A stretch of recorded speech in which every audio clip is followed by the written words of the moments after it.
आजको यो भिडियोमा म देखाउन गएको छु तपाईले चाहिँ YouTube को एउटा चाहिँ राम्रो अपडेट को बारेमा जानकारी पाउन सक्नुहुन्छ। जस्तै कि हामीले आफ्नो YouTube च्यानलमा भिडियो अपलोड गर्दाखेरि हामीले आफ्नो ल्यापटपबाट र कम्प्युटरबाट अपलोड गर्न सक्छौं र साथसाथै मोबाइलबाट पनि गर्न सक्छौं डेस्कटप मोडमा र तपाईले YouTube एपबाट पनि गर्न सक्नुहुन्छ।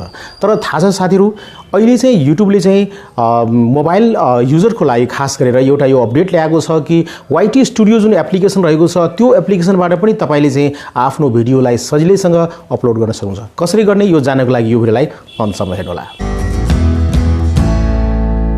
भिडियोलाई लाइक गर्नुस्, शेयर गर्नुस् र यो च्यानललाई अहिलेसम्म पनि सब्स्क्राइब गर्नु भएको छैन भने सब्स्क्राइब गरेर हामीलाई सपोर्ट गर्नुला, किन भन्दाखेरि यस्तै प्रकारको टेक्निकल भिडियो लिएर म उपस्थित हुन्छु यो च्यानलमा। अब लागौं आजको विषयवस्तुमा। सो साथीहरु यदि तपाई मोबाइल युजर हुनुहुन्छ भने मोबाइलबाट भिडियो बनाउनु छ भने मोबाइलबाट अब चाहिँ YT स्टुडियोबाट चाहिँ YT स्टुडियोमा त हामीले एनालाइटिक्स मात्रै हेर्न मिल्थ्यो र अरु कुराहरु, तर अब चाहिँ तपाईले YT स्टुडियो प्रयोग गरेर चाहिँ तपाईले आफ्नो भिडियोलाई चाहिँ अपलोड गर्न सक्नुहुन्छ YouTube च्यानलमा। अब यसको लागि चाहिँ सबभन्दा पहिले YT स्टुडियोलाई तपाईले अपडेट गर्नुहोला, नयाँ अपडेट इन्स्टल गर्नु भएको छैन भने गर्नुहोला र त्यसपछि तपाईले यसरी इन्टरफेस हेर्न सक्नुहुन्छ। अब लागौं मोबाइलको स्क्रिनमा। ओके साथीहरु, म चाहिँ मोबाइलको स्क्रिनमा आइसकेको छु, तर तपाईले एउटा कुरा के बुझ्नु पर्ने हुन्छ भने अब तपाईले भिडियो अपलोड गर्नको लागि सबभन्दा पहिले त अब तपाईले भिडियो रेडी गर्नु पर्यो नि त र थम्बनेल चाहिँ बनाएर राख्नु पर्ने हुन्छ है। अब तपाईले भिडियो रेडी राख्नु पर्ने हुन्छ, थम्बनेल बनाउनु पर्ने हुन्छ र साथसाथै अब तपाईले त्यहाँ टाइटल लेख्नु पर्ने हुन्छ, ट्याग लेख्नु पर्ने हुन्छ र डेस्क्रिप्सन लेख्नु पर्ने हुन्छ। कसरी गर्ने त म सम्पूर्ण कुराहरु यहाँ देखाउन गएको छु। यो सही तरिकाबाट YT स्टुडियोबाट तपाईले आफ्नो YouTube च्यानलमा चाहिँ अब भिडियो अपलोड गर्न सक्नुहुन्छ। मोबाइल युजर्सको लागि राम्रो अपडेट रहेको छ, हेर्नुस् है।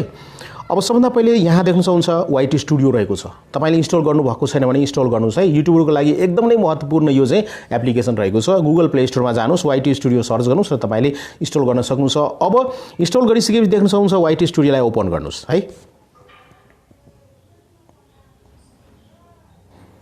देख्न सक्नुहुन्छ YT स्टुडियोलाई मैले ओपन गरिसकेको छु। यहाँ मेरो च्यानल रहेको छ ओनिक अज्ञात। तपाईले यो च्यानललाई भिजिट गर्नु भएको छैन भने पक्कै पनि भिजिट गर्नु होला है साथीहरु। यो मेरो ब्लग च्यानल हो, ब्लगहरु सानो सानो भिडियोहरु मैले राख्ने गरेको हुन्छु है।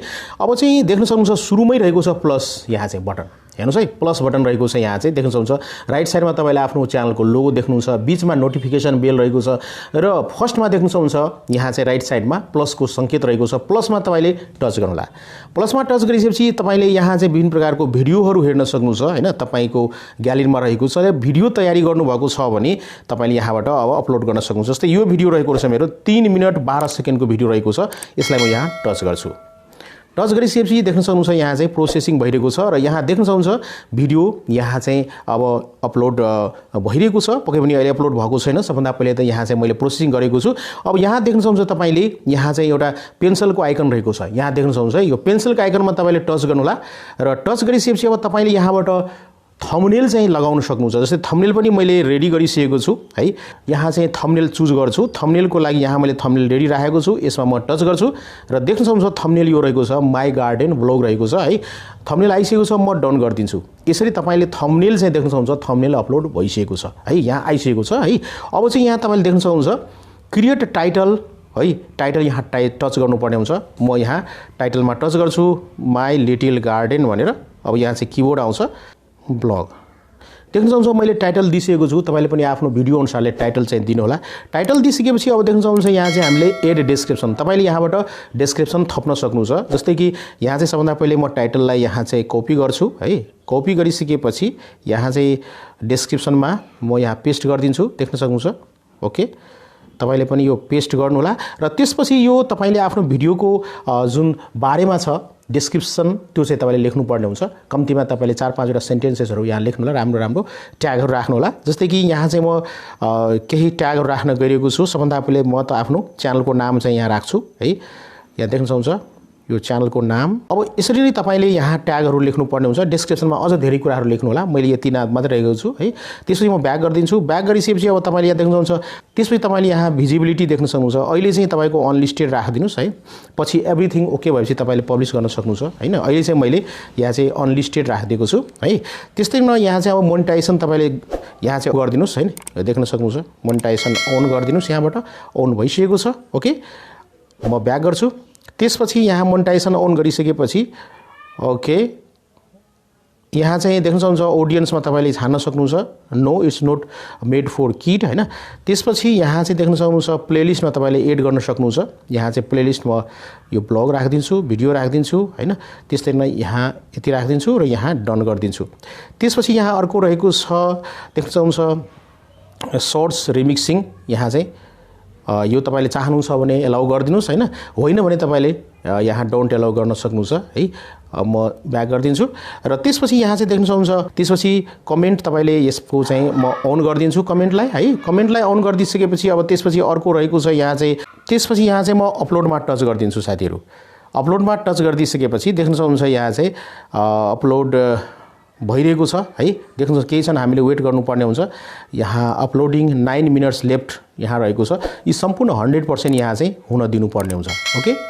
ओके केही क्षण पछि यहाँ चाहिँ म देखाउन गएको छु Y2 स्टुडियोलाई ओपन गर्छु र त्यसपछि यहाँ चाहिँ कन्टेन्टमा आउनु होला। कन्टेन्टमा आइसकेपछि तपाईले यहाँ देख्न सक्नुहुन्छ okay so small lovely garden blog मेरो टाइटलको नाम रहेको छ, थम्बनेल देखिरहेको छ, मोनेटाइजेसन भइसकेको छ। अब यसमा टच गर्नु होला। तपाईले टच गरिसकेपछि देख्न सक्नुहुन्छ यहाँ चाहिँ यसमा टच गर्नु होला ओके पेन्सिलको बटनमा र त्यसपछि तपाईले यहाँ चाहिँ डिस्क्रिप्सनमा अझ धेरै कुराहरु लेख्नु होला। जस्तै कि मैले यहाँ लेखिसकेको छु देख्न सक्नुहुन्छ धेरै कुराहरु मैले यहाँ चाहिँ एड गरिसकेको छु डिस्क्रिप्सनमा। तपाईले पनि डिस्क्रिप्सनमा चाहिँ यहाँ एड गर्नु होला धेरै कुराहरु। म ब्याक गर्छु र त्यसपछि सबै कुरो ठीक रहेको छ। अब यहाँ चाहिँ मोर अप्सनमा ट्याग रहेको छ हैन। तपाईले ट्याग चाहिँ राख्नु पर्ने हुन्छ। यसमा टच गर्नु होला र तपाईले यहाँ ट्याग लेख्नु होला। जस्तै एड ट्याग छ यसमा चाहिँ म सबभन्दा पहिले च्यानलको नाम लेखिदिन्छु है। यहाँ चाहिँ ओनिक नेपालीमा हटाइदिन्छु यहाँ चाहिँ ओके ओनिक। त्यसपछि यहाँ चाहिँ AGYAT ओनिक च्यानलको नाम। त्यसपछि कमा दिनुपर्ने हुन्छ। त्यसपछि फेरि यहाँ अर्को थप्नु पर्ने हुन्छ ओनिक AGYAT देख्न सक्नुहुन्छ कमा दिनु होला। त्यस्तै गरी तपाईले ट्याग लेख्दै जानु होला। जस्तै कि यो ब्लग रहेको छ है, ब्लग म यहाँ टाइप गर्छु। त्यस्तै गरी नेपाली हैन, यहाँ चाहिँ ब्लगर ब्लगिङ पनि लेख्न सक्नुहुन्छ। यस्तै प्रकारको ट्यागहरु तपाईले लेख्नु होला, ब्याक गर्नु होला र ट्यागलाई यहाँ चाहिँ सेभ गरिदिनु पर्ने हुन्छ साथीहरु। अब तपाईले यति गरिसकेपछि अब तपाईले यहाँ चाहिँ थम्बनेल राखिसकेपछि टाइटल लेखिसकेपछि भिडियो अपलोड गर्नुपर्ने गरिसकेको छु अनलिस्टेडमा छ हैन। अब यहाँ तपाईले फेरि यहाँ पेन्सिलमा टच गर्नु होला र टच गरिसकेपछि यहाँ चाहिँ जे कुराहरु छ सबैलाई भिजिबिलिटीमा अनलिस्टेड रहेको छ। अहिले सबै सेटिङ मिलाइसकेपछि हैन, जस्ट डिस्क्रिप्सन लेखिसकेपछि टाइटल लेखिसकेपछि ट्यागहरु एड गरिसकेपछि यानी कि जति पनि कुराहरु छ रिक्वायरमेन्ट रहेका कुराहरु तपाईले आफ्नो भिडियोलाई SEO गर्न सक्नुहुन्छ। सम्पूर्ण कुराहरु गरिसकेपछि तपाईले भिजिबिलिटीमा जानु होला र यहाँ चाहिँ सक्नुहुन्छ पब्लिक रहेको छ। पब्लिकमा टच गर्नु होला र अब पब्लिकमा टच गरिसकेपछि यहाँ ब्याक गर्नु होला र ब्याक गरिसकेपछि सेभ गरिदिनु होला। यसरी सेभ गरिदिसकेपछि देख्न सक्नुहुन्छ यहाँ पब्लिक भइसकेको छ साथीहरु। अब यसमा म पेन्सिलमा टच गर्छु र अब चाहिँ भिडियो यहाँ देख्न सक्नुहुन्छ भिजिबिलिटीमा पब्लिक भइसकेको छ हैन। अब चाहिँ म फेरि पनि यहाँ चाहिँ देख्न सक्नुहुन्छ यसलाई रिफ्रेश गर्छु। रिफ्रेश गरिसकेपछि अब यहाँ देख्न सक्नुहुन्छ यहाँ चाहिँ अपलोड भइसकेको छ भिडियो। कन्टेन्टमा क्लिक गर्दाखेरि पनि तपाईले यसरी देख्न सक्नुहुन्छ यहाँ चाहिँ पब्लिक भइसकेको छ है। यसरी चाहिँ तपाईले Y2 स्टुडियोबाट सजिलैसँग चाहिँ आफ्नो भिडियोलाई चाहिँ तपाईले अब अपलोड गर्न सक्नुहुन्छ मोबाइलबाट चाहिँ। ओके देख्नुभयो साथीहरु, यदि तपाई मोबाइल युजर हुनुहुन्छ भने सजिलैसँग तपाईले आफ्नो मोबाइलबाटै चाहिँ Y2 स्टुडियो प्रयोग गरेर भिडियोलाई सजिलैसँग अपलोड गर्न सक्नुहुन्छ हैन। यो भिडियो यहाँलाई कस्तो लाग्यो पक्कै पनि आफ्नो विचार कमेन्टमा लेख्नुला, भिडियोलाई लाइक गर्नुला, शेयर गर्नुला र यो च्यानललाई अहिलेसम्म पनि सब्स्क्राइब गर्नु भएको छैन भने सब्स्क्राइब गरेर हामीलाई सपोर्ट गर्नुला, ऑल बेल बटन थिच्नुला नोटिफिकेसन प्राप्त गर्नको लागि है र भिडियो हेर्नको लागि। यहाँहरुको समय एकदमै शुभ होस् भन्दै आजको यो भिडियोबाट म बिदा लिन चाहन्छु। टेक केयर, गुड बाय, जय शम्भो।